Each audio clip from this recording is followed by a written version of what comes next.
Nifty market analysis আমি 15 minute কেণ্ডেলত এই 3 দিনৰ ৰেঞ্জটো ল'লোঁ। মাৰ্কেট আল্টিমেটলি 22,300ৰ পৰা 22,650 এই ৰেঞ্জৰ মাজত খেলি আছে। আজি 22,468ত মাৰ্কেট ক্ল'জ হৈছে, কিন্তু ক্ল'জ হোৱাৰ আগত এটা ডজি আৰু এটা স্পিন টপ হৈ আছে।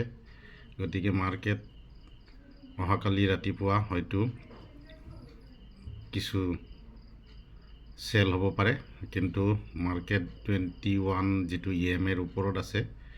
Slightly market slightly up trend আছে, কিন্তু এজ এ হোল যদি চোৱা যায় মাৰ্কেট এই ৰেঞ্জতে শেষ হ'ব, কাৰণ অহাকালি যিহেতু এক্সপায়াৰী। গতিকে আমাৰ যদি ফুল্লি বিয়াৰিছ হ'বলৈ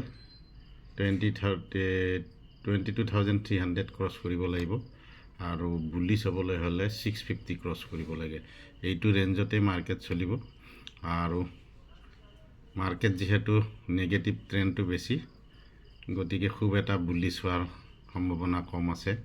গতিকে ট্ৰেড লওঁতে এতিয়া 1 আৱাৰ কেণ্ডেলটো চাইহে ট্ৰেড ল'ব, নহ'লে কোনো ৰেঞ্জ পোৱা নাযায়।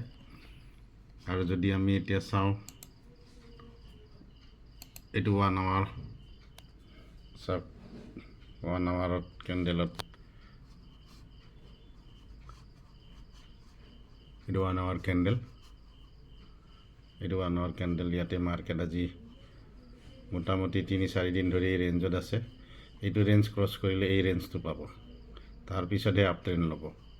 গতিকে 15 মিনিট কেণ্ডেলত যদিও আপ ট্ৰেণ্ড দেখাইছে 1 আৱাৰত, কিন্তু মাৰ্কেট এতিয়াও ডাউন ট্ৰেণ্ড আছে। গতিকে কালি 1 ঘণ্টা আৱাৰৰ কেণ্ডেল চাই ট্ৰেড ল'ব, কাৰণ এক্সপায়াৰী আছে।